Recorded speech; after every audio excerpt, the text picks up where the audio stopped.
What is it that you need to be focusing on? And I want you to focus on it 3 times a day. All right? So the thing I need to be focusing on right now is not having a say or a viewpoint. Right? With my wife. No more say. So I got to wake up every morning, afternoon, and night and say, I do not have a say. I do not have a viewpoint. Oh, you think I'm playing? Let me do it over again. You think I'm playing? Because the only time we get into it is when I have a viewpoint. And I grew up thinking I should have a viewpoint. And now I realize the only viewpoint you need to have is for yourself. I done got into it with my wife about my son's wedding. That ain't my wedding. Do whatever you want to do. Why am I even in it? It ain't mine. I ain't got to walk down. I got to do jack. And whatever my wife say, go anyway, so why are we even talking about it? I'm just saying, if me and her have a 3-hour debate about it, at the end of the day, she going to win anyway, so why did I even get bruised to let her have her way? So I wake up every day now. I want you to focus. I'm going to show you how to do it. I wake up every day, say a soft answer turns away wrath. You do not have opinion. A soft answer turns away wrath. You do not have a say. You will win the war and not the battle. You don't never need to win another battle. Win the war. What's the war? My son's getting married. What's the war? Have enough money for create jobs for my kids. That's the war. What they do with the money, that's their battle. That's not my battle no more. You spend it wisely, that's on you. You blow it, that's on you. Take care of my wife, get her to California. That's the war. The battle is what the house looked like on the inside. That's not my fight. Whatever you want in there, have it. That's up to you. Just if I can get one room where I can put all my football helmets, all the places I spoke, all the paraphernalia, jersey, signed jersey. I just need one wall. You can have the rest of the house. Why? Because I'd rather for you to have it the way you want it and have a marriage than to have all the rooms look like I have and be by myself. So 3 times a day. You do not, I wake up, I promise, as soon as I get, you do not have a say. You do not have a viewpoint.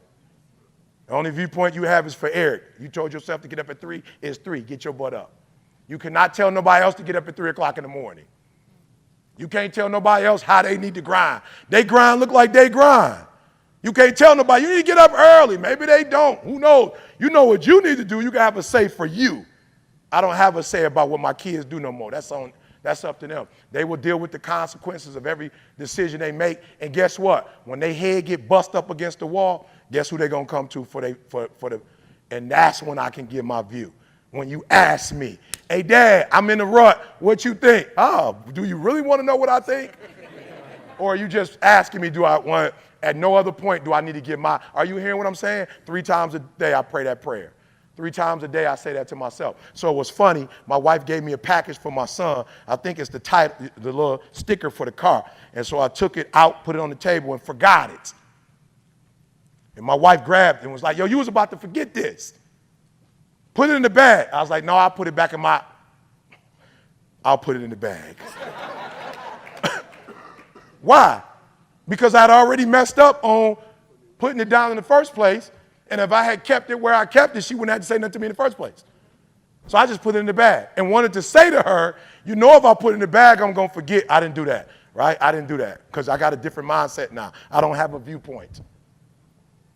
I got one thing to do, get my son that hookup. I went, Siri, can you remind me tomorrow at 8:30 a.m. to get my son this thing?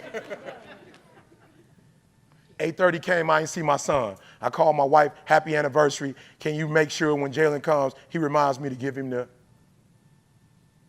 old me, I got him to put in my pocket. No, you need to put it back. No, I got it. I need to put it back. You need to put it in the bag. I'm grown. Don't tell me where to put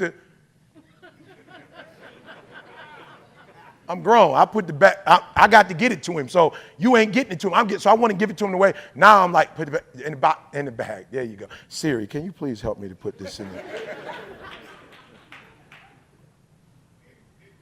I gave Tiffany that 138. It was less than 24 hours later that the 138, the 150 happened. Why? Because that's where I put my energy and my focus.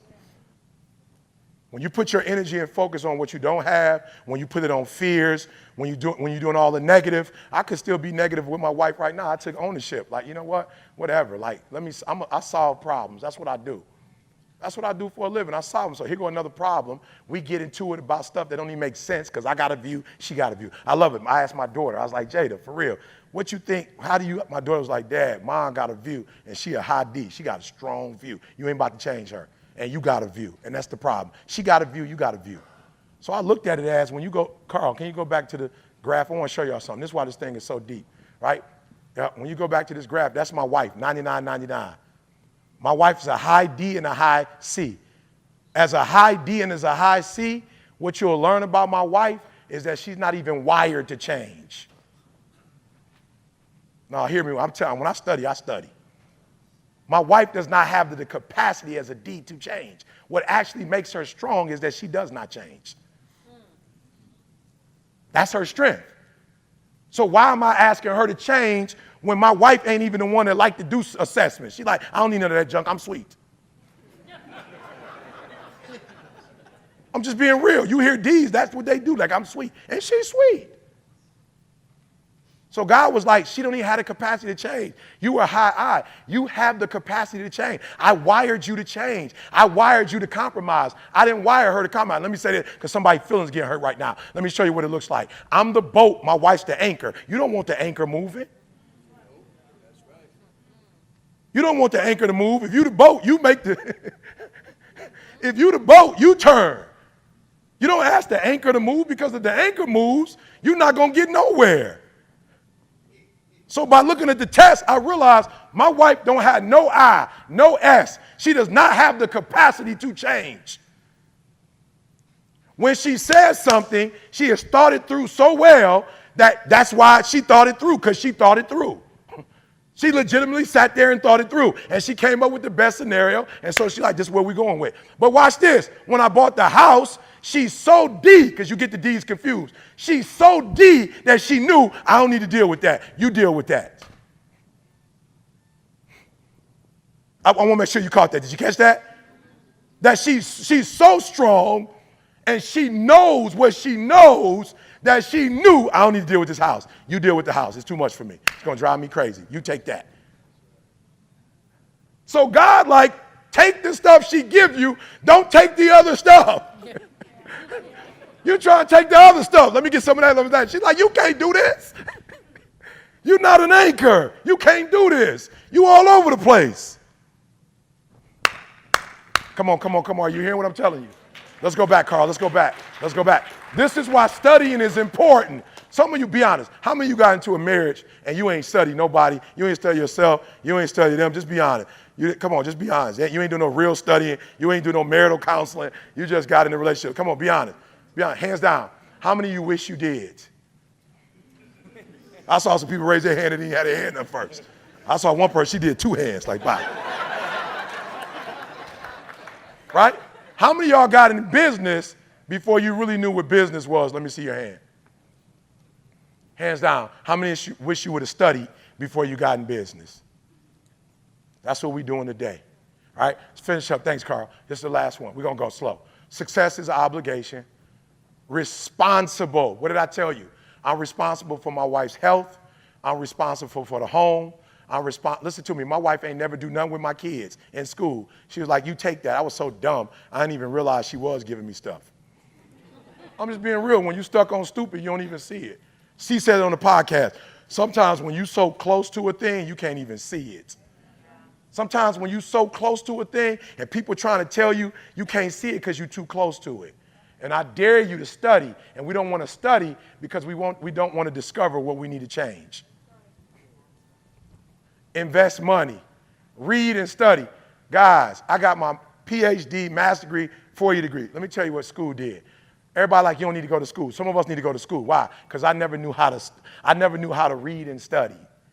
And school taught me the discipline of, do you know 2 people can look at that assessment the same way, and based on people's ability to critically think, they're going to get something totally different out of it? No disrespect to a high school dropout. He get a hold of that assessment, I get a hold of the assessment. It's 2 different assessments. Matter of fact, when we were, Dallas, I think it was, there was a guy who was a CEO of 3 hospitals. He said, I ain't going to lie to you, E. I've done this before. It ain't the test. It's the facilitation. He's like, I did this three times. I ain't never get the stuff you were saying about my wife, about myself. I ain't never seen none of that. That came through school. And school taught me how to focus on something and break it down. So don't let anybody lie to you. Now, if you just smart like that and you just a critical thinker and you analytical, cool. But if you're not, you need to go get disciplined. Studying is a discipline. There are things that just don't come by osmosis. It's a discipline. And the videos blew up. TGIM blew up. Why? Because of the three of us, Carl had the most C, and Carl was a biology major. So he would literally take the videos in and dissect them like he was in the lab. So other people would just be like, what up, what up, what up? It's your boy Poindexter. And they just gonna say what I say, and they videos looking all crazy, and they wonder why they ain't getting the hits. Because whoever was the person doing the actual videos didn't have the 13 years of experience that Carl had in math and science. They didn't have the 2 master degrees, one in biology and one in, what was it called, Carl? What was where's Carl? I don't know what it's called. Give me a name. What was it called? Video production. They would just, oh, Carl, here's what they would do. They call, yo, Carl, what software you using? And what would you tell them? Avatar, right? I remember Avatar. Advid, what was the other one? Final Cut. They just go by Final Cut, boom. No reading, no studying. For real, you got to read and study, y'all. It's a science. Business is a science. Marriage is a science. Parenting is a science. Health is a science. You know that I've worked out less than I've ever worked out before in the last 2 months, been able to just drop weight consistently. Never happened to me before. You know why? I thought, CJ, that I could outwork my diet.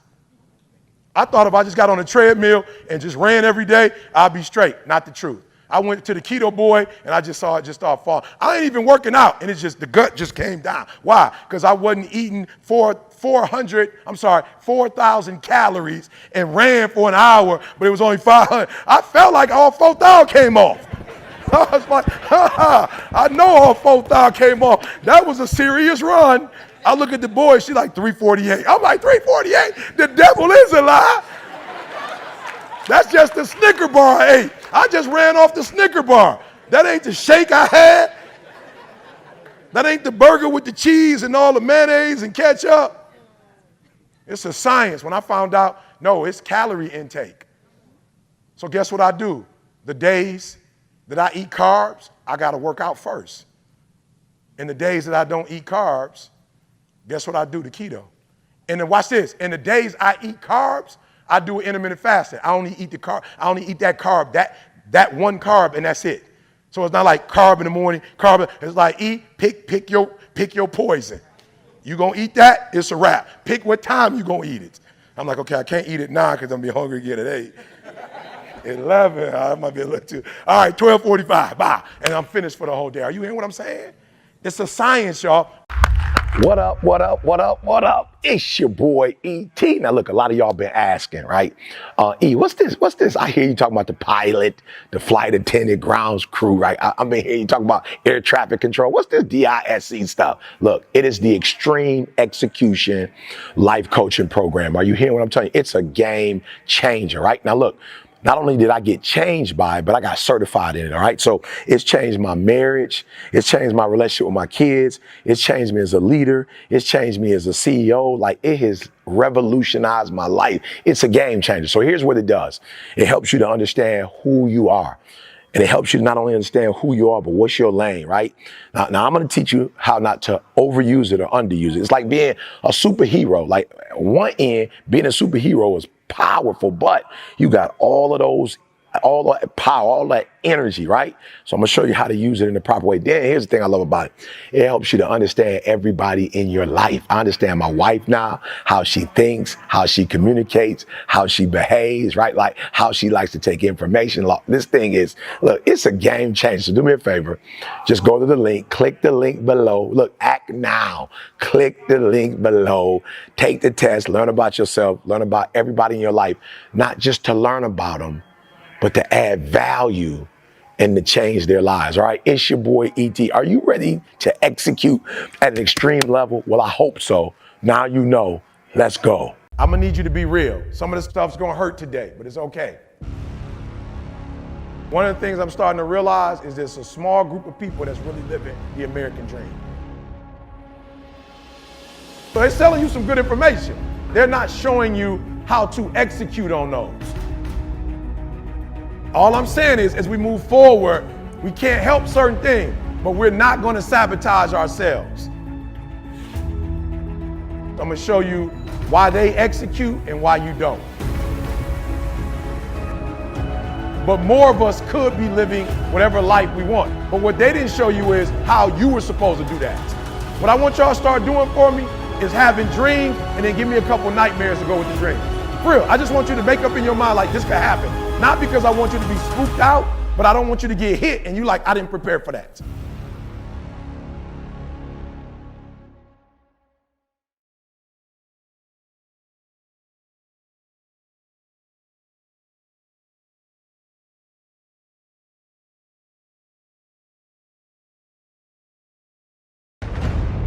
Into the water, watch this. When he walks out into the water, it goes waist deep. So he like, this guy crazy. Adrian, he like, I want to make money. He got me out here swimming. I didn't ask to be a lifeguard.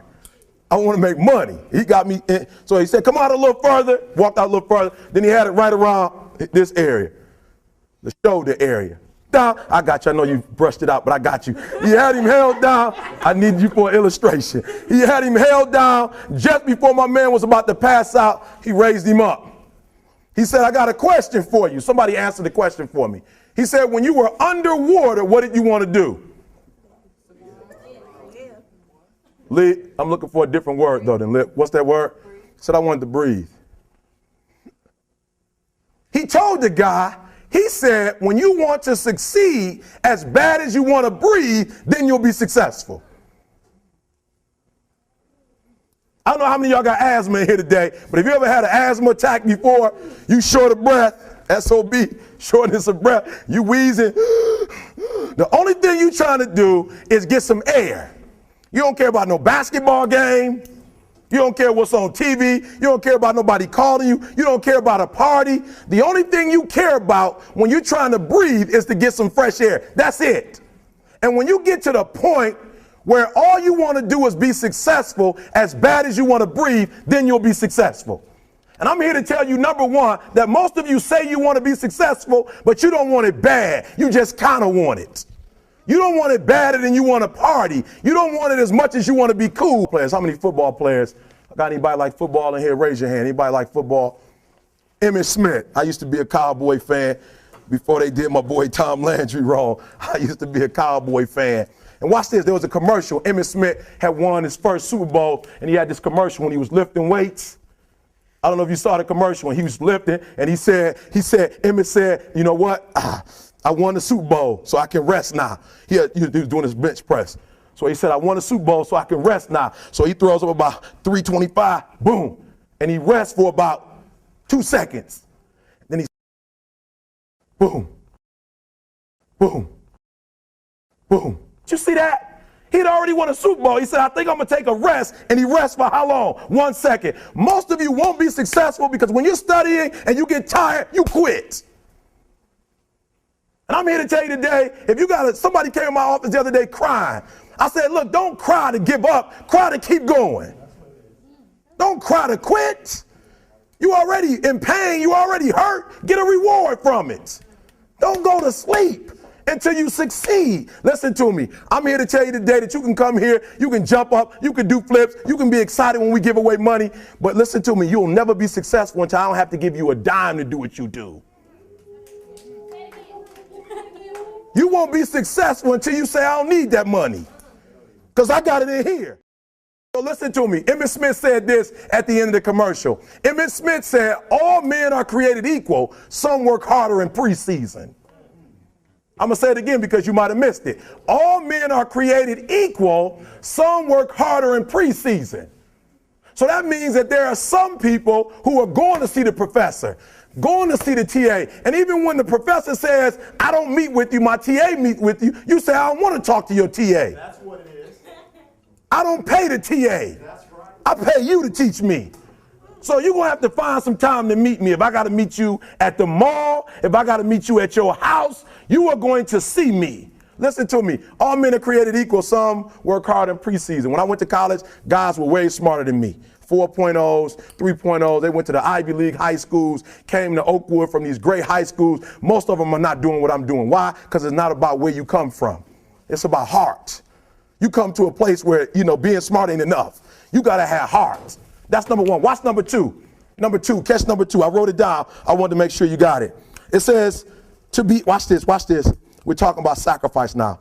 The important thing is this. You're writing while I'm saying it, because I only have about 3 more minutes. Listen to me. The most important thing is this: to be able at any moment to sacrifice what you are for what you will become. That's the number 2 thing. You got to catch that one. To be able to, listen to me, at any moment. Some of you can make sacrifices when Monday Night Football is not on. You can make a sacrifice. But when the game come on, for some reason, you just attach to it. For some of you, when your favorite show come on, you can make sacrifices on Sunday when ain't nothing going on. But when your favorite show comes on Monday, bam, some of you focus until the phone ring, and then you like, I gotta answer it. If I don't answer the phone, I'm gonna die. I'm saying to you today that there are some of you, if you give up your cell phone, you would be successful. But your cell phone is more important to you than your success. I'm going to say it again. I'm going to hurt somebody. Some of you need to give up your cell phone, because the time you spend on your cell phone could be used for your success. The time you could be using to be successful, you're using it on the cell. And the cell phone is not bringing you nothing but a bill. And somebody has told you you couldn't live without it. I'm talking about going deep now, giving up stuff. Watch what it says. To be able at any moment to sacrifice what we are for what we could be. I don't do well in math. You're right. You ain't never studied. I'm not good in writing because you have never written before. But I dare you to fail in writing for a whole year to see if you can get to the end. I dare you to fail. I dare you to take that same class over and over again. I dare you to stop dropping classes like you soft. Always want to give up. I'm dropping. Why are you dropping? I'm so grateful that the slaves didn't drop and quit. Say, I'm just going to stop. I'm a slave. I'm just going to be a slave. I'm going to quit. Listen to me. The slaves said, we will live because one day we will become. We won't always be slaves. So today, although we're slaves, we're going to act like we're free, and one day our children will be free. If the slaves would have just said, we quit, we give up, we would have died in the middle passage. But some slaves said, I don't care what we go through, we're going to survive this. 400 years of slavery, we're going to get through this. And you can't get through it 1825. You can't get through a writing class, and you got tutor after tutor, resource after resource. The problem is you ain't never felt no pain before. You're soft. It's a soft generation. You quit on everything. Our people did not quit. Harriet Tubman not only made it, she went back and got some more. She said, you know what, I made it, but I'm going to walk listen to me, not ride the bus. I'm going to walk all the way back down to the South to get some more. And you quitting on 1825? Now watch this. You quit after listen to me, you get a sleeping bag and you wait for them. You wait for the first WRA instructor to come in, and you come out your sleeping bag, I need help. You quit after you do that.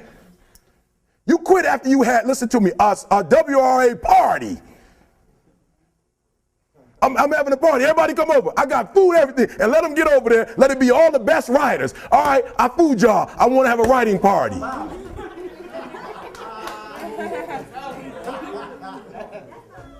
I'm serious. You quitting and you ain't even tried yet. Last one. I'm sorry. Last one. Listen to me. Pain is temporary. It may last for a minute or an hour or a day or even a year. But eventually it will subside and something else will take its place.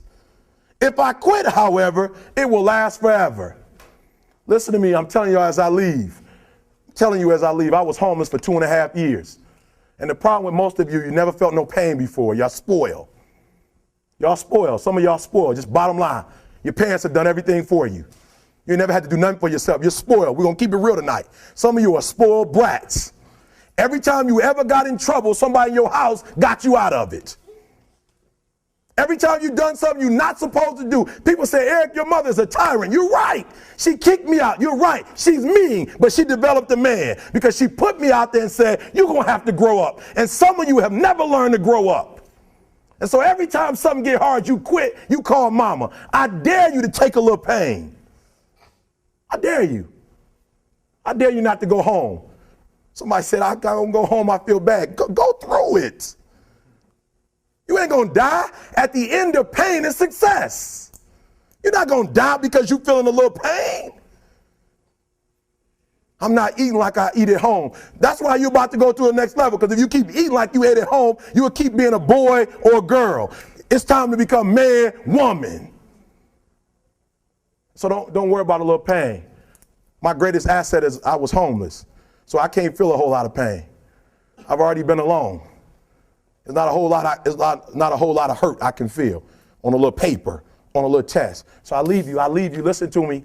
We have gotten to a point where it's midterms and we're moving forward. The days of you getting money, I'm not saying we quitting, but I'm saying the day has got to go from external to internal. You have to give it everything you got. No more TV, no more parties, no more playing. If you don't have a 4.0, what you need to be doing is studying. Get off the phone. I'm sorry, I'm not available until the end of this year. No, I'm for real. You reached the right number, but you called me at the wrong time. Call me back January 1st. I'm about to get busy now. Huh?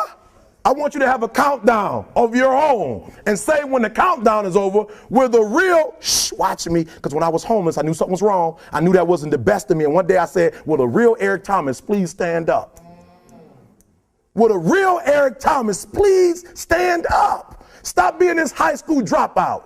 Stop giving up. Stop sleeping on the streets. Stop walking up and down Finkel Avenue like you ain't got nothing, and get your GED. Stop being afraid to take a test.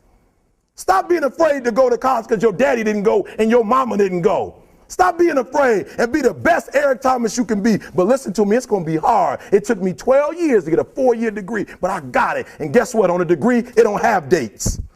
So if it took you 4 and it took me 12, it don't show up nowhere.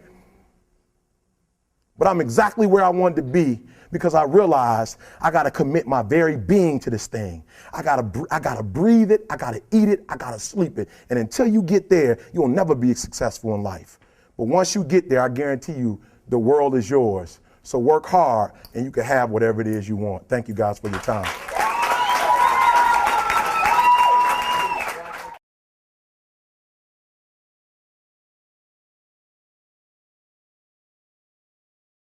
Listen to me, I'm not playing. I'm here to shame you. You know what I'm saying? Let's just be real. I don't even want to go there. I'm here to shame you. And I'm here to shame you, not because I want to hurt your feelings, but I'm hoping to pull something out of you that's already in you, but you just haven't pulled it out yet.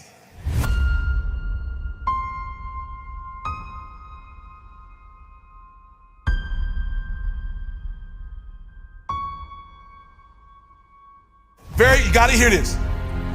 When you live in America, and please write this down. Now, if we want to debate, we can debate on the percentages. But let me just say that 75%, when you were born in America, 75% of the work has already been done when you're born in this country. I'm just being real. I don't know if you've been to a third world country. 75% of the work has already been done for you. So what do I mean by that? And I'm here to shame you. I'm gonna shame your 25%. Because when you're not making good money in America, it means one thing, that you're putting the onus on somebody else. That's all it means. If you're not wealthy in America, it just means you made it somebody else's responsibility for you to make money. That's all it means. Like, listen to me very closely. If you live in America and you're not wealthy, it just means you was relying on somebody else to do the work for you that you're supposed to do. So watch this, watch the numbers. So if you're in business, 50% of the work has already been done. You already have a product. I'm just being real. If you, like whatever company you work for, they gave you a product. And number two, they gave you the business model. So you come into a LLC, you come into an S Corp, you come into a nonprofit, you come into it. You ain't got to do no paperwork. You don't need administration. You ain't paying no taxes. Listen to what I'm saying. You come into a business model. They already have the business model. The only thing you got to do is make money. Listen to me. 50% of the work has already been done. Now, when I say 75%, that 25% means that the creator is already giving you a gift. Listen to me very good. You come into a world where when you do bit, like I'm here to speak, everything has been set up for ET. They sent my 50%. They got my flight. I got a hotel. Like they got me in the green room. I got stuff. All I have to do is come on stage. I don't have to call you. I don't have to set up this arena. I don't have to do nothing but show up. 50% of the work has already been done. Another 25, God gave me out the womb a voice. Look to me very closely. A lot of people speak. God has blessed a lot of people that may speak. But I've been given a voice, like I'm not sure how they did it, but when I was created, they said, turn the tremble down and bring up the bass. I mean, I'm saying, I had nothing to do with that. I was born with this volume. I used to get in trouble in school because of this energy. Now I get paid for this energy. Listen to me, I was outside with a guy, I was like, yo, what you want me to talk about? He said, I don't care what you talk about. I just want to hear you off YouTube. He was like, yo, when I watch you on YouTube, I'll be ready to run through a wall. I just want to be in the presence, in the room. So watch this. 75% of the work has already been done. The real problem we have, the 25%, which is personal development, that's why we're not making no money. That's why we're not making no money. Because of the 25% you're supposed to do that you're not doing. And you look, you got 75% and then you're trying to dump your 25% on somebody.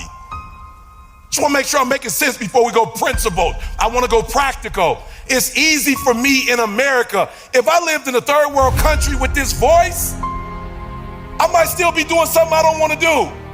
I live in America. Somebody said, where you live? I was like, man, I had to stop. Like, that's a trick question.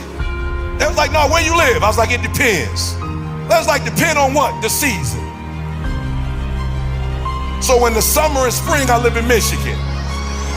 In the winter, I live in San Diego. Man, you missed what I just said. I live in America. I'm one of the few places in the world where you can be bi-coastal. And I'm looking to buy a property in Houston because one of my artists told me the Wigway, he's in Houston and I need to be there more.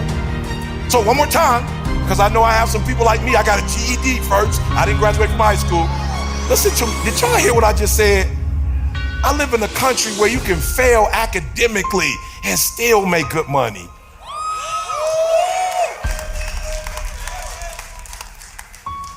So number one, we're gonna talk about, now I don't do money, I do wealth. Because I'm financially well off, but I've been married 31 years to my high school sweetheart. We've been together almost 35 years. I got 2 grown kids. You live in a country where I was homeless for 2.5 years. I was a high school dropout. I got my GED, went to college and got kicked out of college. And I'm still the #1 motivational speaker in the world. Only in America can you start at 25 and then up from 25 to 51, you can still be #1 in the world. So please write this one down. No excuses. Write this down. I'm not playing. Write this down. And for those of you who don't write, that's why you're not where you're supposed to be. You don't follow instructions. Follow instructions. Listen to what I just said. There's somebody in this room. I'm not going to be available next week, but I'm available today, and you're going to need this information. And I need you to take it. Now, it doesn't mean you ain't 90% there. It don't mean you're not 80% there already. It don't mean you're not 100%. But I'm trying to explain to you where I am in the world. I'm still not where I want to be. And God strategically still is putting people in my life to help me to get to the next level because they have experiences I don't have. They have knowledge I don't have. They have influence I don't have. They got connects I don't have. They got impact I don't have. I have students that I know personally at Michigan State that went through school because of Bill Gates. I'm from Detroit. I'm from Chicago. I was like, yep, I got you, bro. I need to be a billionaire. I got it. I got it. Makes sense.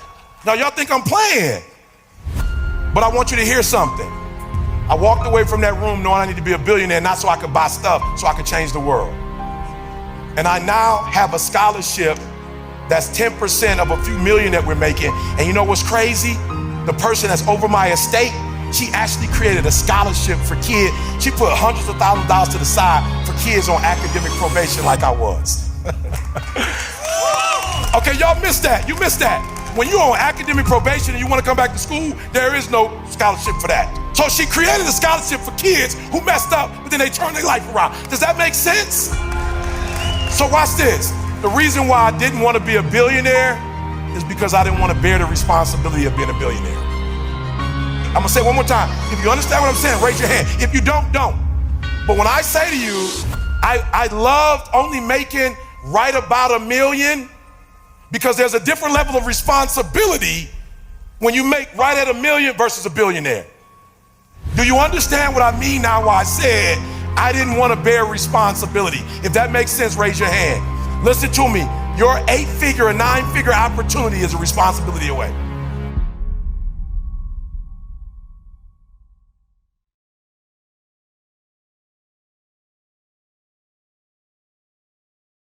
But guess what?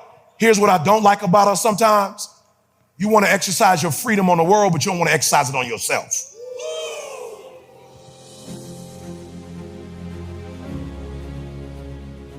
Oh, you'll shut the world down for telling you what you can't do, but you won't say nothing to you when you don't do what you're supposed to do. You're not getting up when you're supposed to get up. You procrastinate, but you let you slide. But let the government do you like that. You ready for it. All out. I'm not mad at you. Fight, do whatever you feel like you personally need to do, but do something to you too. You want to hold them accountable? Hold yourself accountable too. You know you're not making the money you're supposed to make. You dressing up, you got the car, the house you can't afford because you're trying to prove something. You live in America, you ain't got to prove nothing to nobody. You can actually do what you dreamed of doing. This is America, you ain't got to play like you got it. This is America, you can really have it. But you know why we want to play like we got it? Because it's easier to play like you got it than really do the work to get it. So I came for one thing today. I came to tell you we live in a great country. 75% of the work has already been done. 50% by this country, 25% by the creator. You got to do your part though. You ain't gonna never blow up if you don't do your part. And I'm standing here today because I did my part. Now, I didn't do it up to 25, I ain't gonna lie. I was homeless, I was a high school dropout, I was a college dropout, I was making stupid, dumb decisions. Credit was tore up, I ain't had no money in the bank. But one day I woke up and was like, yo, E, bro, you live in America, bro. You ought to be ashamed of yourself. You ought to be ashamed of yourself. Here's my only goal for Eric Thomas. I want you to die on E. If you could be the best in the world, then be the best in the world. I never knew if I could be the #1 motivational speaker in the world, but I woke up one day and was like, yo, let's pursue it. And last year, y'all, I challenged myself. I said, Eric, I know you couldn't read or write when you was a teenager, but you grown now. You grown now. They can say the word for you on Instagram. Like you can get dictionary.com and they can tell you what the word, grow up.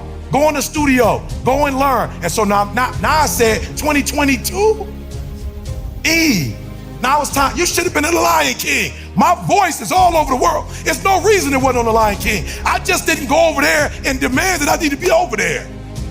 So I'm writing a script for Netflix or Hulu. Why? Because I start, in COVID, I wouldn't watch TV. I started watching COVID. I was like, oh, I can produce that.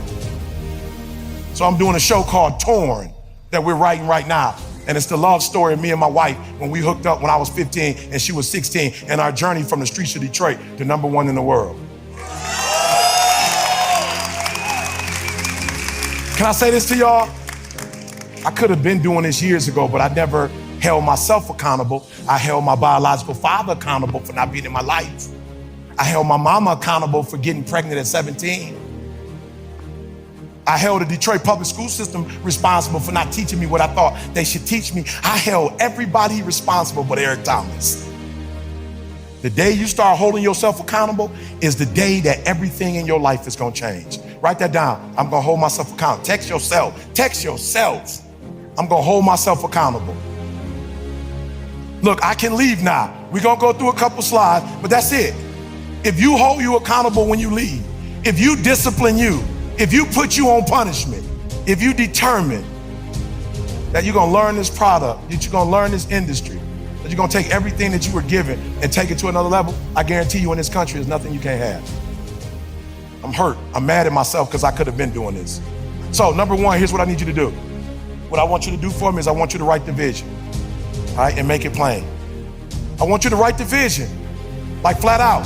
There's not one thing I got out. Do y'all know the joy of me seeing a father with his 3-year-old, his 5-year-old, and they watching my stuff together, and little man saying, what up, what up, what up? It's your boy, E.T. You know where I got that from? Michael Jordan. Michael Jordan said he played basketball so well so that wives who didn't even understand the game would come and watch him. And if the wife and the kids came, the whole family would be at the game. He wanted to play so well that the whole family would come out and watch him play. So I said, if Mike could do that, I could do that. Write the vision. What's your vision? A lot of you struggling because you don't even know, you waking up every day with nothing to do.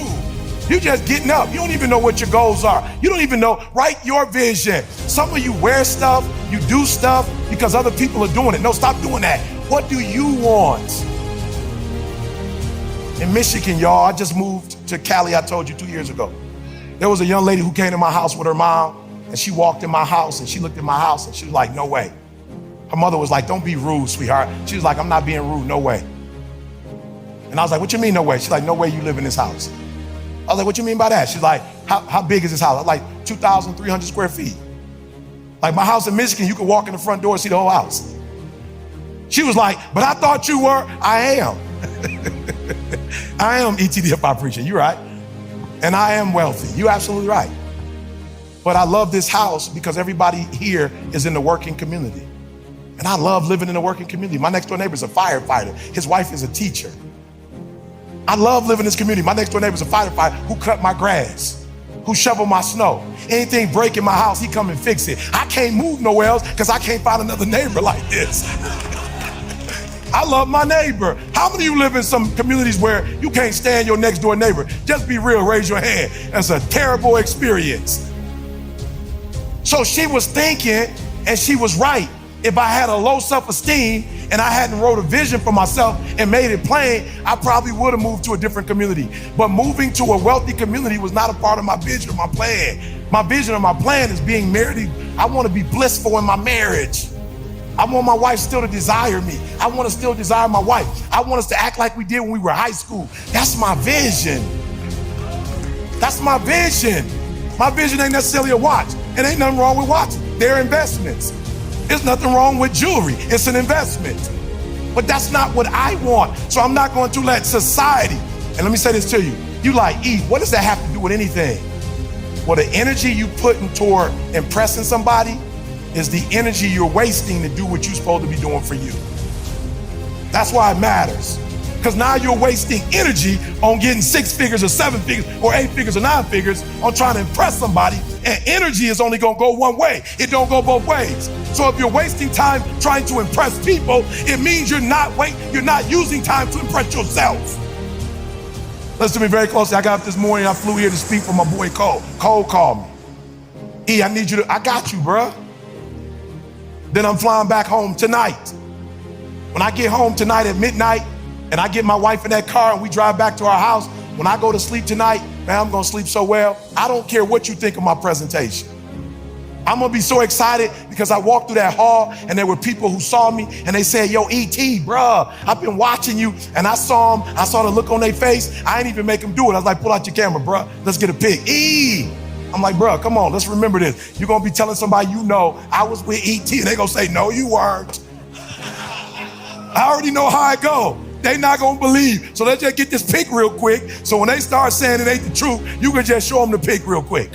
Or when it's my birthday, you could post it like, E.T., happy birthday. That's my due. And you can get some credit and get a couple more followers. You know what I'm saying? I know the drill. Or you can knock on the door and they like, nope, we don't want to buy this product from you. And you like, you know E.T.? That's my boy. They like, come inside. You listen to E.T., I listen to E.T. Come on. So it has nothing to do with this. I'm gonna go to bed tonight and feel real good. You know why? Because a part of my vision is making people feel good. When I walked through that door, I took a picture with everybody that wanted to take a picture with me. I didn't run back to the green room acting like I'm big time. So I'm going to be able to sleep at night knowing I made my dreams come true. And the problem with a lot of you, your energy is being wasted on showing other people who you are.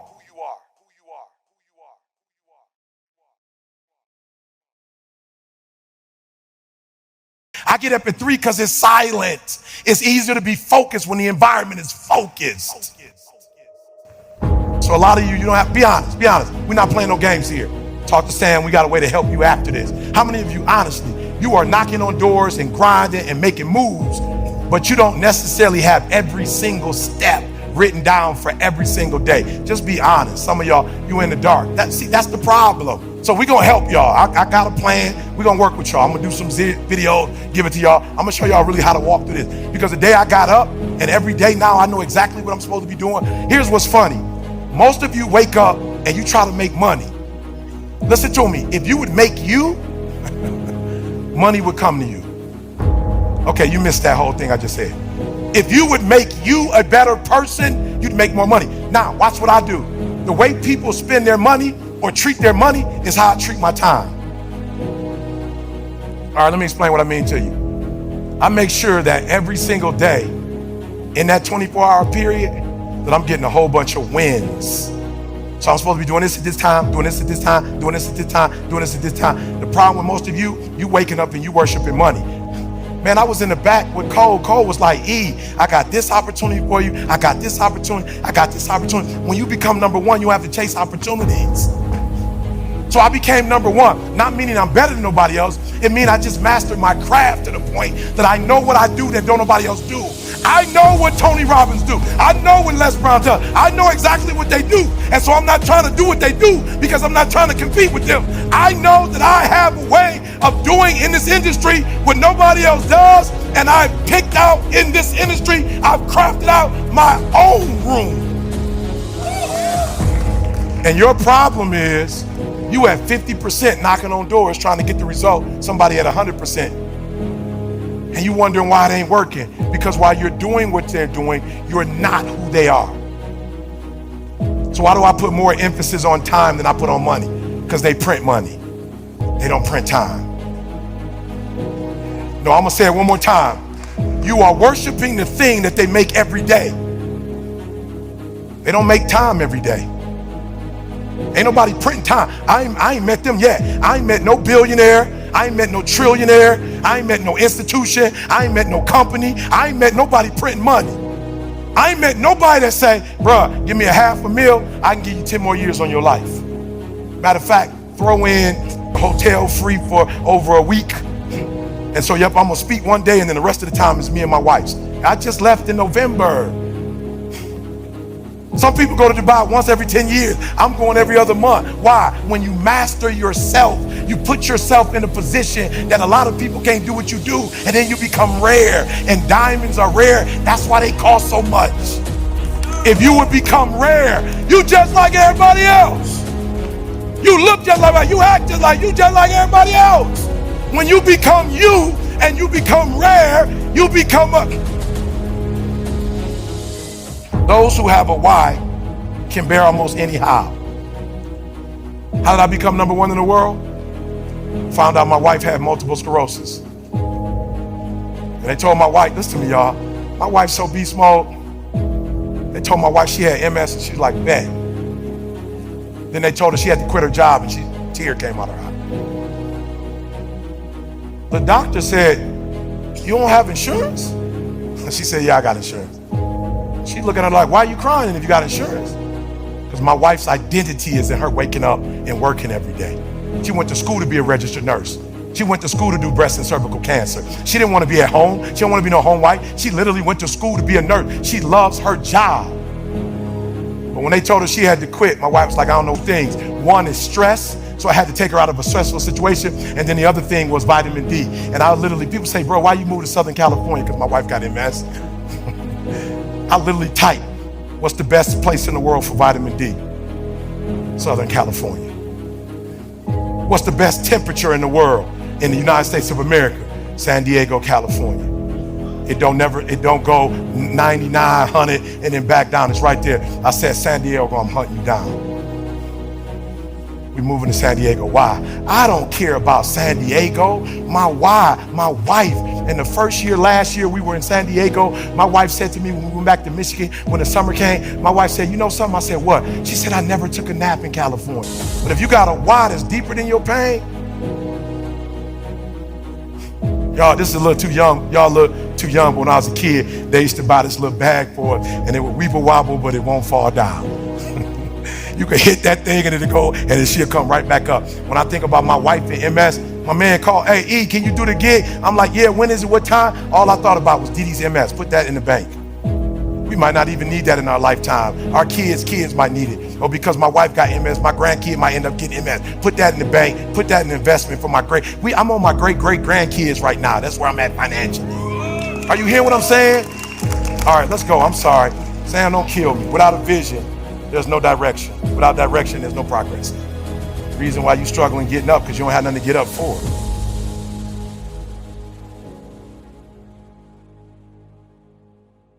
Court in your backyard. Don't do that.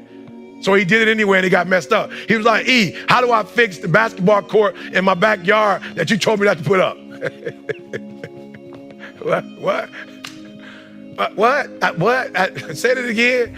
How do I fix the basketball court in the backyard that you told me not to put up in the first place? That's what some of you do. You have coaching, but you're not doing what the coaches tell you. Just do what they tell you to do, how they tell you to do it, when they tell you to do it, and everything is going to work itself out. Identify why you're fit, what makes you a talent, and we talked about that. Who are you? Once you know who you are, then now you know who your clients are. Your clients are those people who have exactly what you have and they're not using it. Or they're the opposite and they'll never have those gifts and you're going to support them by giving them those gifts, right? Give yourself permission to be, to do, and get everything you're capable of with no limitations. Come on, with no limitations. I'll never forget when I went to the bank, and I told the lady, we're moving to Cali with my wife's chronic illness. Just the code doesn't work for us, so we're gonna move to California in the winter. We're gonna stay in California in the winter. The lady at the bank said to me, well, how much are you selling a house for in Michigan? I said, we're not selling a house. She said, well, how are you moving to California? I said, what does my house in Michigan have to do with my house in California? There's a lot of people who are, right? And then when I told my friends I was moving to California, everybody, the taxes. The taxes, how you gonna pay the tax? The gas is $3 more, the gas. I said, well, there's millions of people living there, they getting gas. Somebody got money for gas. Somebody can pay for tax. Like somebody live there. I know friends of mine who are not multimillionaires, they live in California. It can't be that bad. People are always going to put their limits on you first when you tell them your dreams. Stop it. And Eric Thomas just floating around speaking to everybody. I don't do that. I'm very selective. If I'm going to speak somewhere, I know when I show up, I'm gonna be a blessing. I have to know that where I'm going, it's gonna be a blessing as well. You have people that are not blessing you, talking to you about a blessing that's blessing you.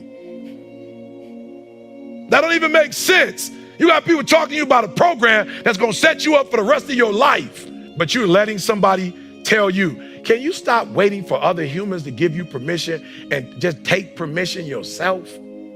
Can you stop getting other people to co-sign your life and your dream? Why you always gotta have somebody co-sign what you know is right in your heart? Why your boss gotta say yes too? You don't need two yeses from you and one from your boss. This ain't your boss life. This ain't your supervisor's life. This ain't your spouse's life. It's your life. I still got a calling. I still got a gift that I want to use. I'm not ready to put my gift on the shelf right now. I'm not ready. Will I back down? Yeah. I'm not doing 75% of what I used to do. But it's something about waking up and knowing that I'm wanted. It's something about waking up and knowing I got to be in Arizona. It's something about waking up knowing that there's going to be an audience that's waiting for me. It's something about walking in my gift. It's something about knowing what my DOT is. It's something about knowing who my heart is. It's something about showing up and being a blessing. Not just about the money. You guys are about to be a blessing to so many people. You're about to be a blessing to so many people. You're about to be a blessing to say it with me. I am a blessing. Yeah, come on. I am a blessing. Come on. I am a blessing to some woman that's hurting. I am a blessing to some kid that want to take his life. My program is going to stop somebody from committing suicide. My program is going to stop somebody from giving up.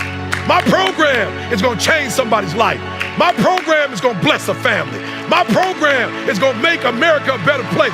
My program, my program is going to make a difference. Come on, come on. My program is going to make a difference. My program is going to change somebody's life. My program is going to make a difference in this world. My program is going to make my spouse look at me different. My children look at me different. When a commercial comes on and my daughter sees the commercial, she says at 24, that's my daddy. When a commercial comes on, my grandma called me and say, is that my grandson? When my commercial comes on, my auntie called me. I know that voice. I know that's my my nephew.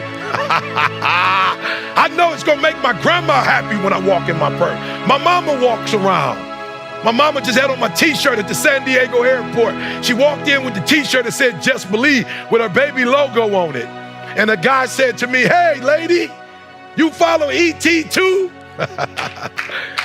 He helped me get through a divorce. What did he do for you? She said, "That's my son. That's my firstborn. That's my son. That's my only son. That's my baby." You're gonna make your mama proud in this program. You're gonna make your son and your daughter proud of you with this program. And then more importantly, if you're not careful, they're gonna come behind you. I walked across the stage, Breslin, Michigan State University. My son walked across the same stage with a 4-year degree. My baby girl walked across the stage, and in May, she'll walk across it again with her master's degree.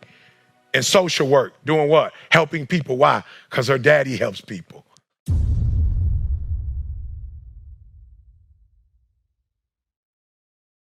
All right, let me go over it one more time. Let me go over it one more time. You are not where you're supposed to be because of you.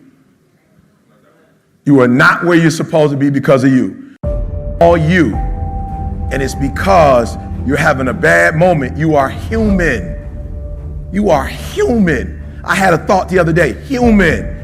And I was on a treadmill, I had it for about 60 seconds. Then I had it for 90 seconds, and I was like, well, let's stop right now. Let's stop. Let's stop right now. I don't know why you're thinking this, because it is not helpful to where you are, and it's not helpful to where you're going. Human. It might have been Tuesday or Wednesday, I was on a treadmill. Just some random dumb stuff came in my head. Just random, dumb, stupid stuff. And I was like, I do not accept that. This is my brain, not yours. I do not accept this thought right now. This thought is not healthy for my wife. It's not healthy for my kids. It's not helpful for ETA. It's not helpful for APOC. It has absolutely not. It's not helpful for those of you who I help. I could not do a video from this energy right now. There's nothing healthy about what just came in my brain. I will not just let it sit there and take residence. You have to go. And so I had to think another thought that was the opposite thought of that thought. And I had to say that for 90 seconds. And guess what happens?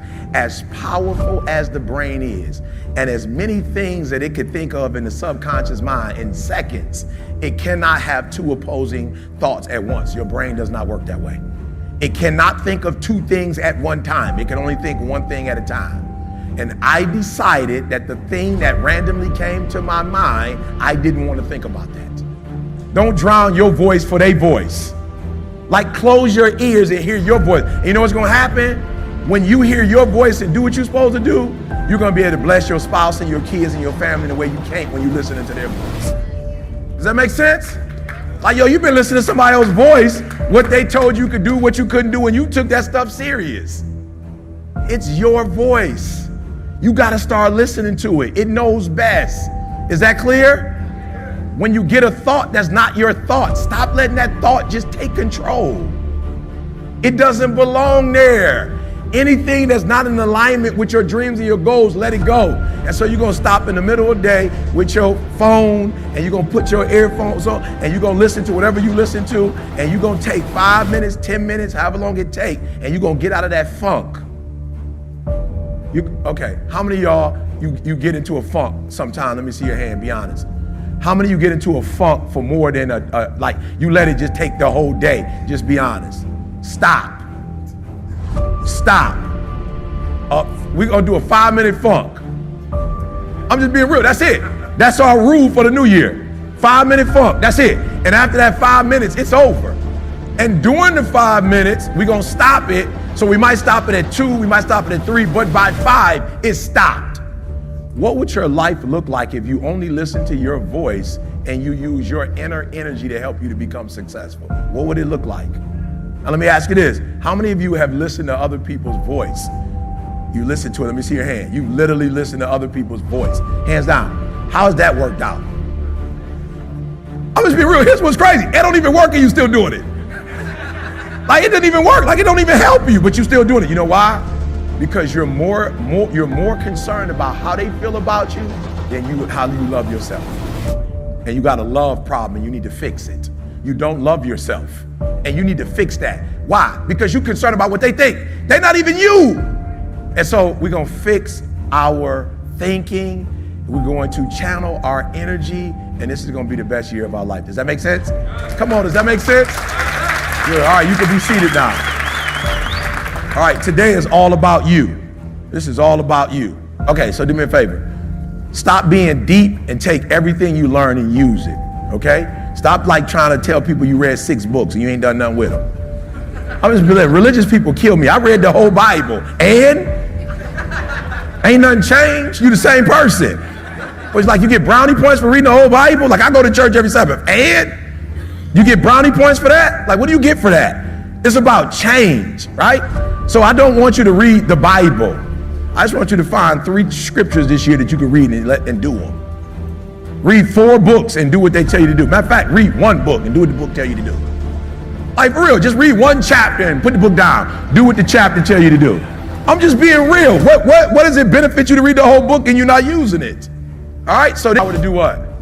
You have the power to change it. All right, so when we leave here, whatever you don't have that you want to have, if you're willing to make the adjustments, you can have it. So here's the first one, right? Write the word down, wealth.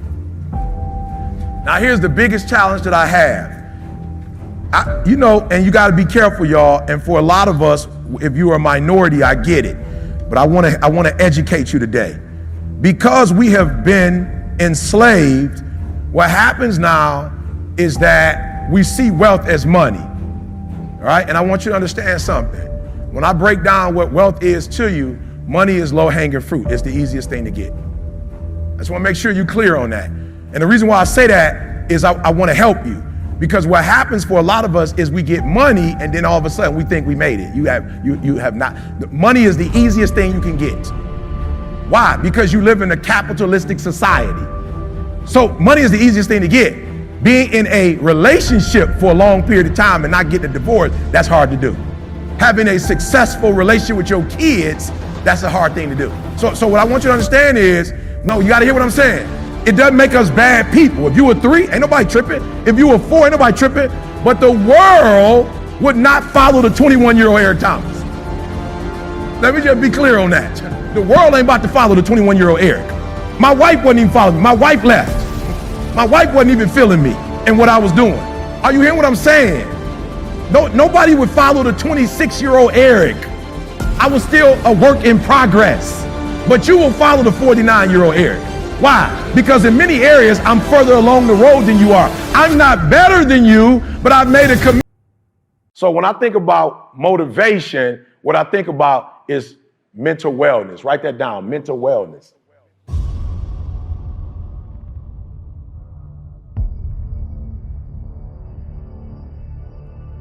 We got to get to a point in life where we just don't focus on physical strength. Like we all in the gym. We vegan, some of us, we eat right? We take care of our physical bodies, but we don't take care of the mind. And when the mind is messed up, everything is messed up. Like when the mind is destroyed, Everything is destroyed. So number one, I wanted to tell the young players that we got to take our mental and emotional fortitude. We got to take that serious. I'm going to be real. Probably just recently, I realized I was mentally ill. Like, what you saying? Like, flat out, my mother was 17. My father wasn't in my life. I lived on the streets of Detroit for 2.5 years. I lived in abandoned buildings. I ate out of trash cans. Like, that was trauma. And my whole life, I was taught, like, you a man, be strong. Like, you a man, you don't cry. Like, you a man, be tough, right? And I personify that. Like, flat out, like, my videos, I ain't telling nobody, you get to whine, you get to give up, you get to cry. I ain't on that. But I realized in my own personal life, like, you've been traumatized, bruh. You came into this life with a 17-year-old. You came into this life without your father. Like, you came into this life without some of the skills that my son and my daughter got, because my wife and I have been married 5 years before we had kids. So number one, when I think about motivation, I think about like, you got to be mentally strong. And what does that mean? It means that in Miles' case, instead of looking at dark times and looking at what you don't have, that's a mental illness. A mental illness is, even when you got it good, you find a way to see the bad in what you have. A mental illness is, even though the Lord has blessed you, you don't see what the blessings are. A mental illness is, you don't have the ability to count on one hand all your blessings, and when you're still in the funk, you go to the second hand and you count. And so I started to become mentally strong, and I was able to look at, homeless ain't the worst thing that ever happened to you. Like, you could be dead, right? So what do you need to do? You need to start going to church. When I started going to church, I started saying, oh man, wow, I see they going to college. All right, I'm gonna get my GED and go to college. I started looking at, the GED ain't the worst thing in the world, because the GED opened up the 4-year degree. And it took you 12 years, but you finished. Now you can go get the master's degree. Now you can turn the master's degree into a PhD. And so all of a sudden, I was homeless because I was thinking about, I didn't have my father. My mother was young. I grew up in a certain neighborhood. I didn't have certain advantages that everybody else had. So number one, and I want to stay on this one because, like I said, this kid never cried. He never complained. And so one of the things we want to do with our young players is like really help them to understand that while you got to go out there and put the points up, at the same time, you got to make sure mentally you're strong. Because a lot of stuff is going to happen in life, and you got to make sure when you get hit, you have the ability to get back up. Real quick, I want to make sure, when I say motivation, I'm actually talking about mental health. When I talk about motivation, I'm actually talking about, again, when I talk about motivation, I'm actually talking about, one more time. When I talk about motivation, I'm actually talking about, and how many of us, like, for real, I know we hit the gym in the morning. I know we do that. I know we work out, we work on our games, but just being real, how many of us spend as much time on our mental health, motivation, like the ability to say, my favorite quote, never let a good crisis go to waste. My son, can you give me, Candace got the book. Can you let me see the book real quick? So mental health is, we are in a recession, right? That mental health, we're in a recession. Like, as a speaker, I don't know if y'all know what this means, but as a speaker, they said something about social distancing. Rocked my whole career. That's all I do. Thank you, son. That's all I do is speak. So in 2019, when we entered 2020, they really said my whole job was gone, right? I'm accustomed to being in the locker room or being on the field or being at a stadium or being out of the country, talking to 10,000, 5,000. My whole job was gone. So what does mental health look like? It looked like, instead of me saying, man, I done lost my whole job. Like I'm used to making, at that time, $50,000 a pop. Like, ain't nobody paying that for no Zoom. Mental health was, relax, count your blessings, look within and see what can you do, even though they've taken your main source of income, what could you do? And so for those 2 years, I wrote a book. I got a publishing deal, right? I wrote a book, right? They came to me, hey, we're gonna pay you this month. I said, I'm good. I want a greater percentage. Like, I'm betting on ET. Like, flat out, I'm good. You ain't gotta give me no nothing up front. I don't need no royalty. I don't need nothing. I just need a greater percentage because I believe I'm gonna sell 1 million books. So during the recession, my mental health was like, they've taken the one thing that you know, the one thing that you're good at. They've taken that away from you. I thought it was gonna be 6 weeks, then it was 6 months, then it was a year, then it was 14 months, 16 months. It was 18 months before I got back on the road again. right? Motivation is mental. Yeah, come on. Motivation is mental. Good. Motivation is mental. And we got to work on that. So being honest, how many of you in the room, you spend as much time on your mental health as you do in the gym or as you do playing basketball? Let me see your hand. Right? And it's cool, whatever. But I'm just saying, I got a kid who is dying of cancer. He knows he's going to die. He's swollen.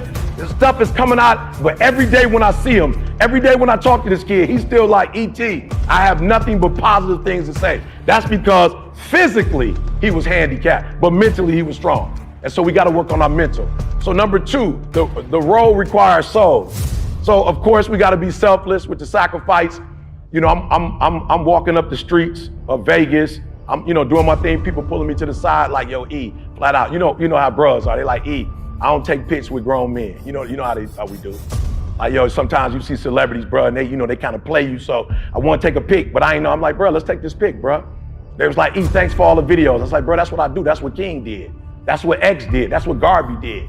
That's what Sojourner Truth did. That's what Harriet Tubman did. Like, that's what I'm on. The same way when you guys were young, and I don't know who y'all looked up to, but whoever it was, Dr. J had the rock, Michael Jordan had the rock. The same way when you get that rock in your hand and you feel that way, that's the same way I felt about Martin Luther King when I would hear him speak, like, yep, I can do that. The same way when I would hear X lead a group of men, I was like, yo, I can do that. The same way with Marcus Garvey, when Marcus had, like, we going back to Africa and we've got that pride, I'm like, yep, I can do that. So the same way you felt about that rock is the same way I felt about that mic.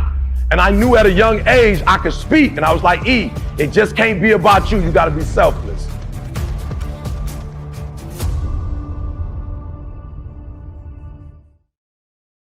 You'll notice that there's some people doing certain things and other people doing other things. Why? Because everybody that's in the dream ain't living the dream. I love living on this side of the left side of the dream. We say, what's the left side mean? If you ever go to a restaurant, the price is on the right side. Absolutely not. They said they went up. I said, oh, I didn't even know, because I always fill up my tank. I just go get gas. I never look. $7 a gallon. I can't believe it. Now, there was a time in that alarm clock and you got up because they had that doctor's appointment or they had that baseball game or they had that parent-teacher conference and you wanted to be there, that field trip. Raise your hand. Good, good, good. All right, here's what I need you to do for me. All right, this is going to be tough for y'all. Listen to what I'm trying to say before I go. This is not a motivational speech. This is an opportunity. There are people in other countries that will kill you to get here to get this opportunity. There are people who come to this country and don't know the language and don't take no class but figure it out quick. Why? Because they're hungry so they can do it, feed their family. It's a mindset. But a mindset without an opportunity is nothing. The question now, number one, what side of the American dream do you want to be on? And if you want to be on the left side, you get to determine how you live. You live life on your terms. If you're ready to live life on your terms, let me see you stand. Come on, come on. If you're ready, not everybody, only those of you who are willing, you're ready. Good, you're ready, you're ready. How many of you wrote down that number? You know what that number is. Let me see your hand. We're gonna keep it concrete. We're waking up every day and we're going for the 5.8.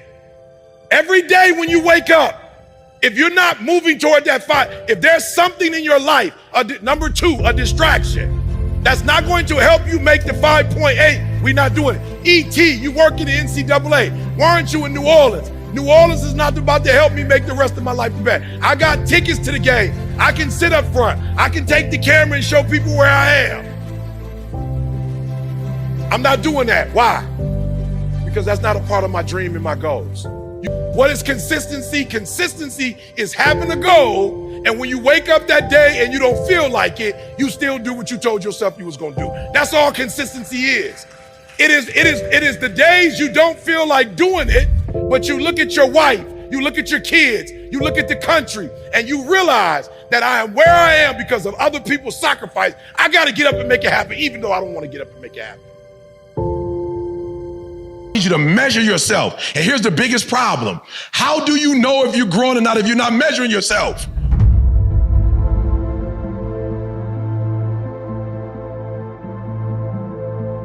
So I need you every day. Don't be scared. And I'm not gonna lie. Some days I get on the scale and I know I ran and I worked out, but I had the blueberry muffin, and I already know what the bread does to me. But I gotta get on there anyway. So every single day, I want you to measure yourself, and I want you to be honest, right? And here's the thing: we're so narcissistic that you measuring yourself on your own measurement, it don't work. Like you can't say, you can't say, I don't feel like I gained weight today. You can't do that. You gotta really get on the scale. You can't say you feel like. So me and my wife we've been out of town quite a bit, right? We're trying to stay out of the winter months. And I promise y'all, I was eating right, but I wasn't really working out. And I had got on the scale at the hotel, because my wife got on the scale and she told me what she weighed. And I was like, man, whatever. So I got on it and was like, man, it's junk. This some old hotel foolishness. You know what I'm saying? It's some old hotel foolishness, bro. This is electronic. They ain't even got right batteries in this joint. This joint is broke, you know what I'm saying? I ain't even on this right here. And then I got to the crib and got on my scale. They was real close. I was like, look, I ain't lying. I got off, grabbed something heavy and put it on that joint. It's like, okay, we got to reset this. This ain't right. Took it off, got back on that joint. It was the same thing. I was like, man. I was measuring in my mind, not on a real measurement. And if you measure on a real measurement, you're going to know if you're growing or not. It is what it is. You run a mile and you clock it, it's gonna tell you. So a lot of y'all at the same place you were last year because you keep measuring you. You keep measuring yourself and you sweet to yourself. So I need you to do me a huge favor. I need you to have an accountability partner who could be real with you and get a real one. Don't play games with it, all right? All right, so here's the last one I need you to do. This is gonna take you a long time, right? So I want you to do it every 30 days. I want you to come back and ask yourself look, first I need you to master you. So do me a favor, go get your penny, go get cups or mason glass, just get whatever. And I want you to put you, right? Master you, right? Master your money, master your craft, just everything you can think of that's a part of who you. You gotta survive. We don't get stickers for surviving. Nobody affirms you because you survive. But the way you know you sweet when you homeless is you woke up and then nobody killed you. You gotta get what I'm saying. Like maybe y'all don't know it, but when I used to be homeless, we had to go from house to house. Why? Because people were scoping you out when you were in that house. And so they would watch me go in houses. So I knew I could only stay for so many days. And once I stayed too long and I came back, they took all my stuff. So I learned on the street, the school of hard knocks, that in the real world, you don't get stickers. And you don't get grades. The only way you know you succeeded is if you survive, if you execute. So I said, I get it. Some of you are not successful because you think effort is success. I got it. You think because you put in 40 hours that you're supposed to get some because you put in 40. It don't work like that in the school of hard knocks. They don't care how many hours you put. They just want to see the execution. So you feeling in your spirit like, yo, but I did just as much as he did. I studied just as much as he studied. It doesn't matter. You just gotta execute. So for some of y'all, didn't mean to do me a favor. Like scratch off effort. Effort don't count no more. Effort don't pay bills. Effort don't get your kids through school. They need a check. So you proud of your effort, no more effort. Mastery is the only thing, that's it. That's it, only mastery. Why? Because they played us. They put us in school for 12 years and most of us still couldn't pass those tests. So they gave you all those grades, but then you couldn't pass the test when it was showtime. Then they just wasted 14, 15, 16 years of your life. Because when you needed it, you couldn't produce when it was showtime. So you just the same as the person that didn't go to school. Y'all got the same results. If I paid you all that money and we get the same, like if I went to all that school and I can't pass the test and you didn't go to school and you can't pass the test, the world I come from, we the same. You just feel you better because you got stuff on the wall. But the results are the same. You didn't pass, I didn't pass. It's the same results. But you feel good because since you were a child, people rewarded you for not executing, but they rewarded you for trying real hard. And so now you want me to do that. And in the real world, they don't do that. They only reward you when you can execute. So you must master, that's the last one. What's your motives? Measure it. Get somebody that can help you to measure. And then the last one, you have to master it or you're gonna be extinct. They're gonna get rid of you and replace you. If you can't master it, they gonna get it, right? All right. So real quick, come on, somebody, let's give me a couple people, tell me what I told you to do, and then I got something I need you to help me with. The mason jars. That go your jars. So they go to jars. So master yourself. So whatever your craft is, put it in there. So whatever you do, so I speaker. So write on a piece of paper, speaker. Drop it in there. At the end of the month, see how many gigs you did.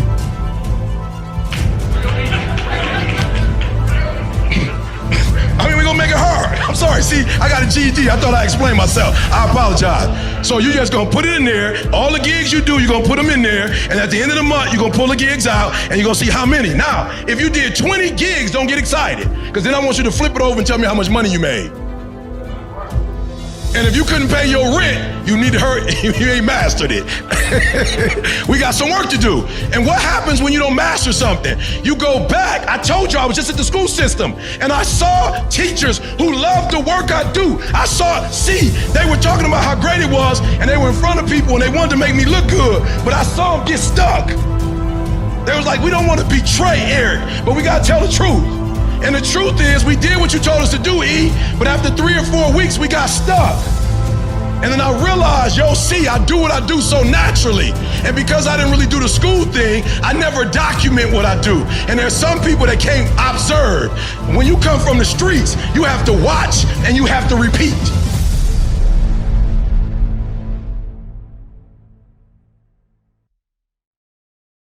I got to clear my mind of some stuff, but when I get up there, I got to do what I got to do. Why? Because success is not a failing.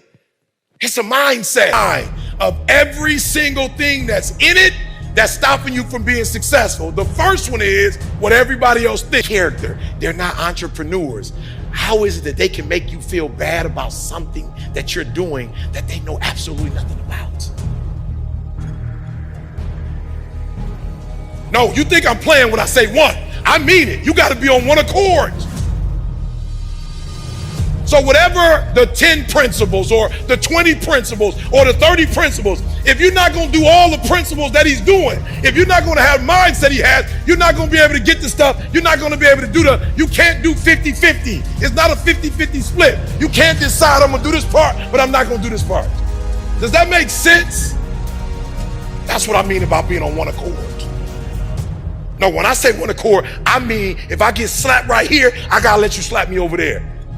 Now, I'm from Detroit, Chicago originally. I wasn't raised like that. But once I decided that the good book was going to be my guide, if you smack me here and tell me, let me smack you there. It's no 50-50. It's not you smack me here, but no, I don't follow this part. I don't do this part. Like, okay, I'm good, but not this part. You ain't gonna let nobody smack me. They smack me, I'm smacking them back. It's not eye for an eye tooth. That's not what it is. You better hear what I'm saying. I don't care how much money I make. The good book says I'm supposed to return the tithe. So I return the tithe, then I bless the church with a little bit more money. Then I bless other. It's not a 50-50. I don't get to choose which parts I like and which parts I don't. And some of you are not successful because you picking and choosing. All right, I'm gonna say it again. It seems like you didn't really like that part. I'm gonna say it one more time.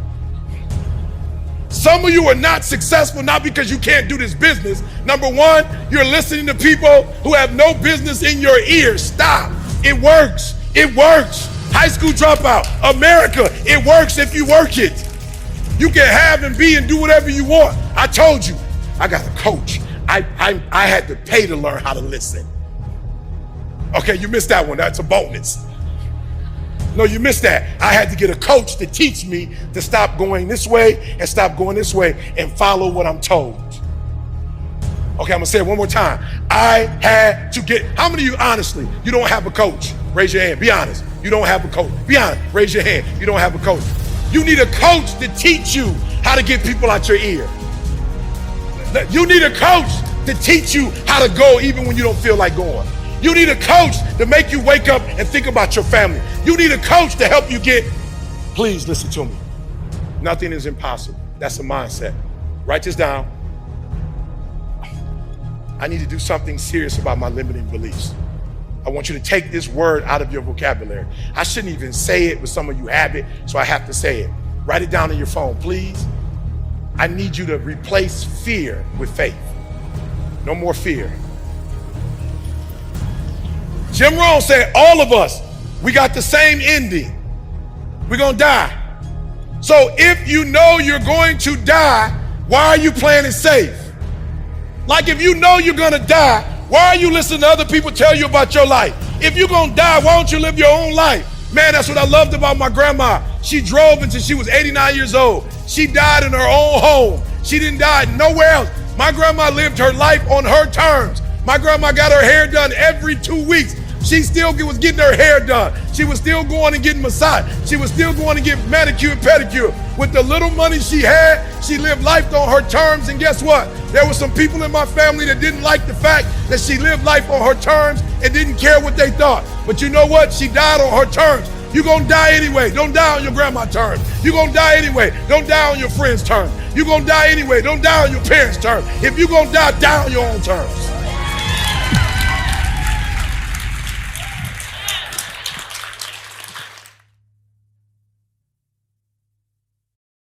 But I always had a dream, and I always knew I was doing something wrong by introducing people to the spirituality, by introducing them to personal development, by making sure their relationships was good, but they couldn't make no money. And so I was always like, man, God, something's missing. And God like, yeah, the making money part is missing. And so somebody came to me once, was like, E.T., what is it? Is it God or is it money? I said, get as much as both of them as you can. I'm being honest. No, I want to change somebody's perspective. Get as much money as you can possibly get. Do you know a lot of y'all, you're going to have a long conversation with God.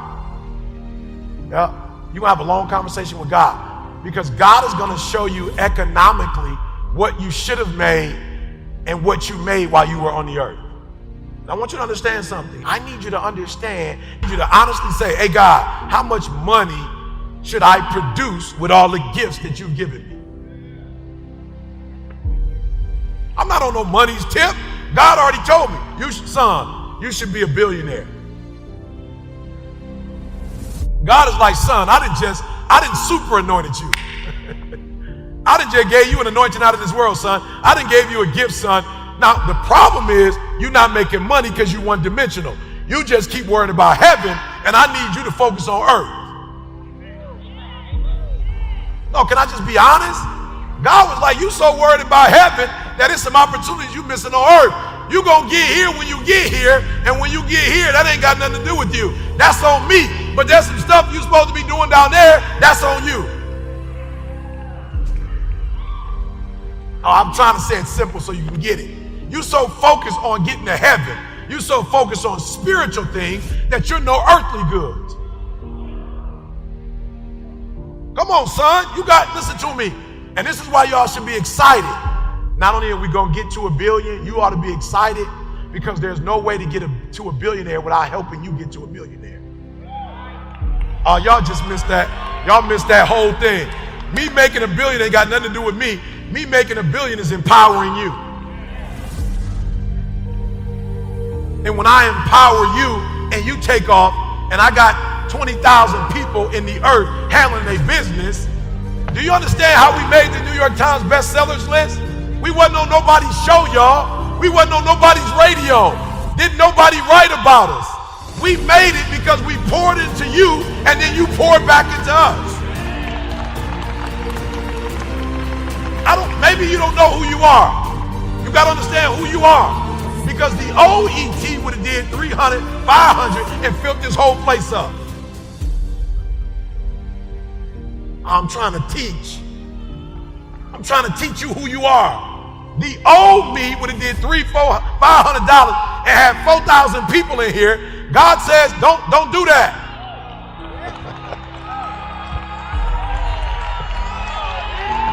You thought you came here for a conference. We're attached together now, y'all. Our movement and our ministry and everything we do. Well, y'all miss what I just said. Y'all miss what I just said. I just told you, God said, don't bring them 4,000 in here. Half of them ain't popping nothing anyway. Don't bring them in here. Don't bring them around them. Don't you do that to them. Don't worry about the multitude. We ain't about to change the world with the multitude. We about to change it with the few. We don't need 4,000. Pay attention to how they drink water. And if they're not drinking it right, don't invite them. Make sure they're drinking it right, because we about to change the world.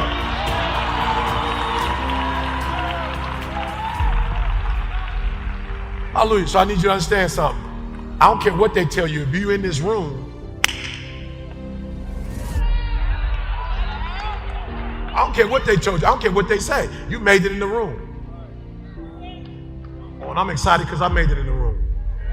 Oh, you're not hearing me? I don't got no past. I'm blessed. Okay, y'all missed it. David's son said, God, I'm not even worthy to lead such a people. Now, listen to me very closely. It's gonna be a lot of slides. The main slide is you better figure out who you are before we get out of here. Because a lot of you, because you don't know who you are, you dummying down, you shrinking, you talking too much. Some of y'all, for real, every time you go, you just talk. Why? Because you don't know who you are. We don't need all that talking, we need execution. But when you don't know who you are, you talk to try to convince people to believe you are. Shut up and just get on the New York Times bestsellers list.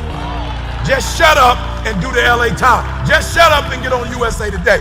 Just shut up and grind and let your grind speak for you. We ain't got to tell them who we are. We just keep grinding and they gonna figure it out.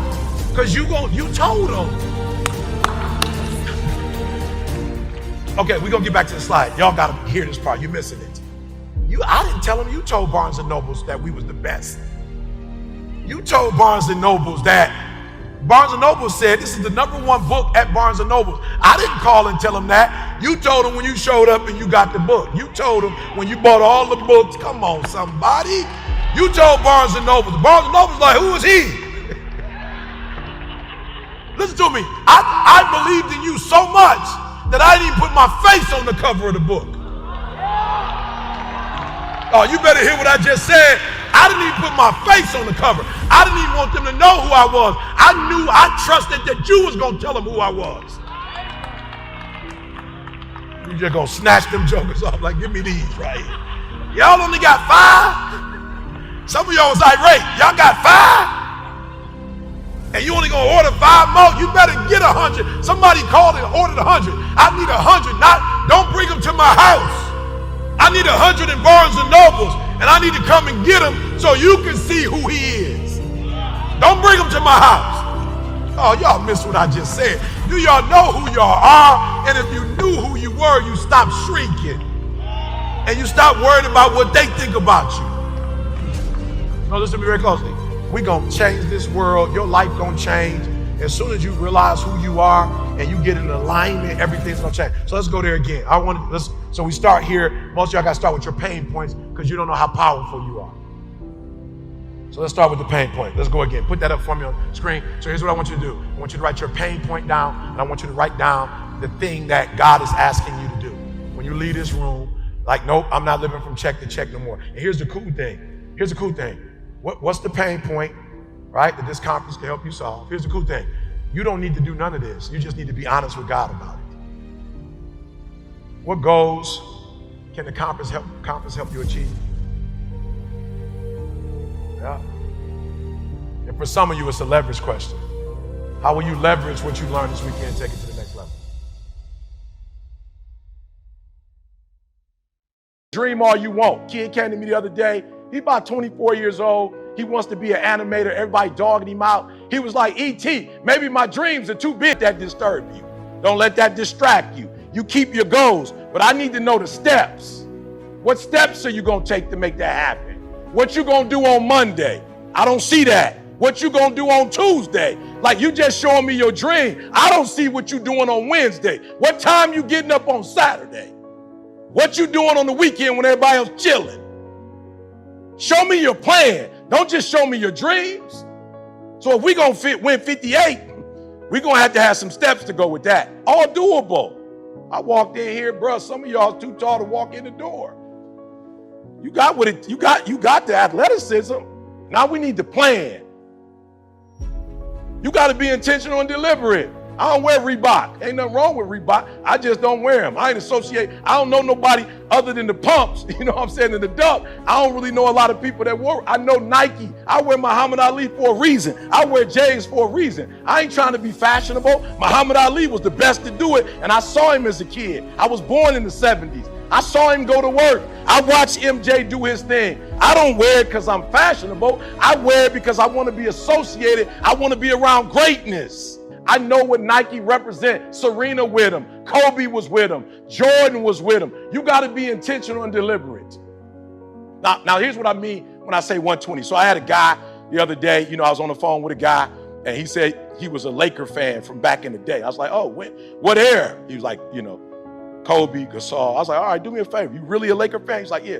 I was like, name everybody that played on the squad that year.